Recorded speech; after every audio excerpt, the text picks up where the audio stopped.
Probably the biggest difference over the last 5 years. 5 years ago, I was CEO. Today, I'm Luke. And it used to be about a position that I needed to hold, a face I needed to wear, the way I needed to present myself and hold myself. And today, that's largely irrelevant. I know that the way that I can lead this organization is simply by being completely and 100% myself. When leaders begin to throw away their titles, when they recognize that leadership just boils down to the way that you interact with other people, the influence and impact that you can have on them, and just being authentically who you are at that moment, the title, authority, position is completely irrelevant. 5 years ago, I thought of myself as CEO. Today, it doesn't matter.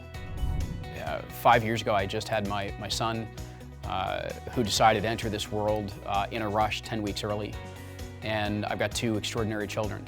My daughter, who's actually the big sister and was born to be a big sister, watching them grow, watching them embrace a lot of the things actually that we teach here, and hearing my own words come back at me from a 5-year-old and an 8-year-old, including my wife.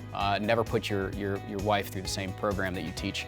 And so to watch my family grow and to really understand, as a family, what do we believe in? What is the type of relationship that we want to have? How do we want to support each other? It has been incredible to watch our family grow and bond in that manner. And as I've seen that, that actually taught me a lot about the way that I wanted to grow this organization. So on the professional side, easy. You know, we could talk about growth and all the different things that IPEC has done over the last 5 years and we're about to do. But at the end of the day, the fact that we are considered in New Jersey one of the best places to work, that's a major accomplishment. It speaks to what we stand for. We live by this, we lead by this. And to know that this is the type of place that our employees call home, that they truly do consider family, is unbelievably important to us. You know, we may work hard, we play hard, but very often our employees feel as comfortable here as they feel anywhere. And that means that they're going to give everything that they are to what we do and what we do together. We view this as our company, not my company, not Bruce Schneider, the founder. It's not his company, it's our company. And being a best place to work represents that. We literally have a construct for understanding human potential. And it's about how do we completely, fully engage who we are into what it is that we want to do. There's a lot of organizations that focus in on what they do. They want to be the experts in whatever it is that they do.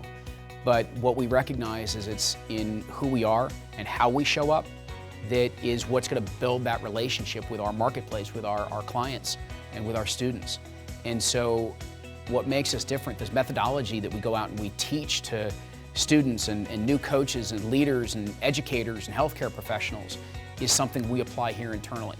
So the methodology, which is cutting edge, it's been proven to just have dramatic impacts in people's lives and businesses, we're the living proof of that. We do that right here. And you know, while we may say aside from culture, we want to provide to all of our people here that ability to learn and to grow and to understand who they are and how they show up, because then the what they do takes care of itself. Leadership, to me, is just the moment of interaction between people. One-to-one, one-to-many, occasionally even with yourself. There's a moment of interaction that occurs. In that moment, you can have extraordinary impact and influence over anybody else. We go into those moments most typically by default. We let all of our baggage from previous years choose how we're going to show up in that moment, as opposed to consciously, intentionally creating what we want in that exact experience. And what we don't realize is that we have thousands of these moments with people every single day. And we miss it. We let it pass us by. And we get busy on to the next task, or we're consumed by our thoughts about whatever it is that we've got going on that day. And we miss all of the opportunity. The beauty is that tomorrow's a new day. You've got another 24 hours in front of you. And at that moment is when you can recognize, I can have this impact, I can have this influence on somebody else right now.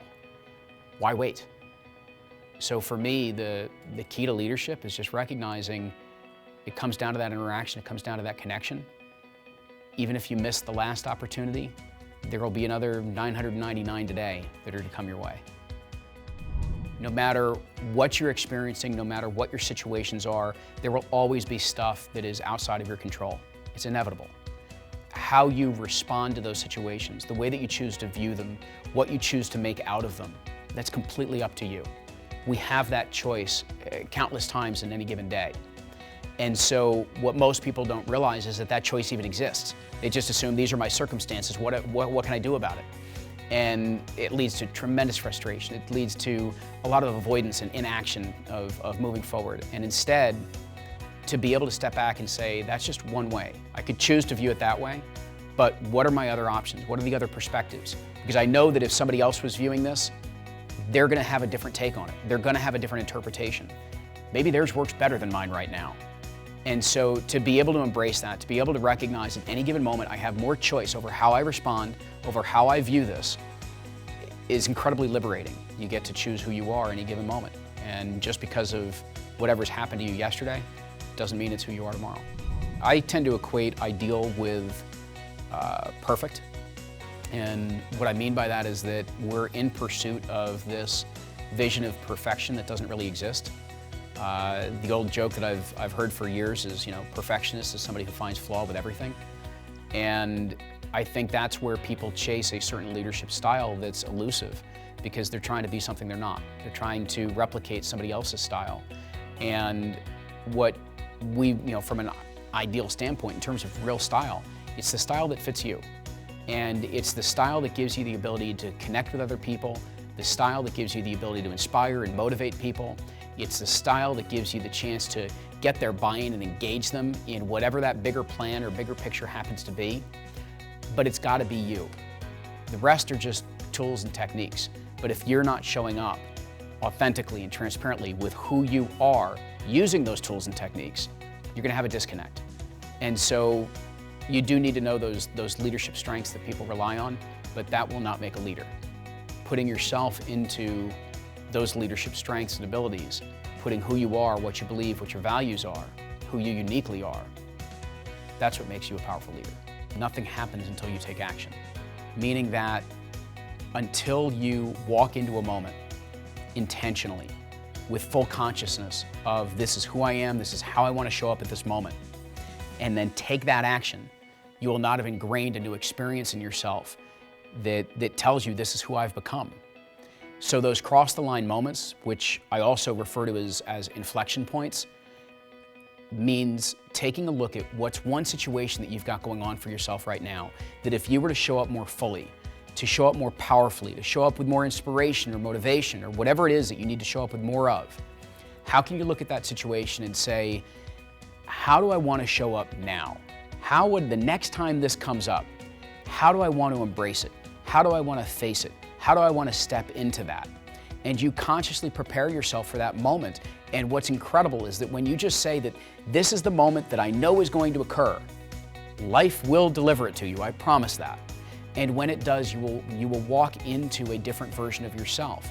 When you cross the line, when you create that experience for yourself and you do it with intent and consciousness and awareness at that moment, you literally become a new version of yourself because everything that you've been working on now becomes reality.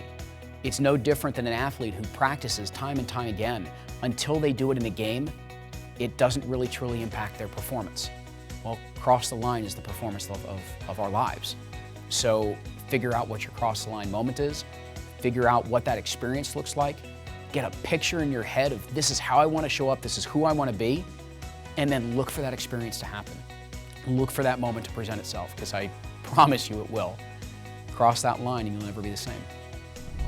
To my younger self, I would quote the very famous philosophers of Simon and Garfunkel. Slow down, you move too fast. I would not change anything in my life. I would, however, experience it more fully.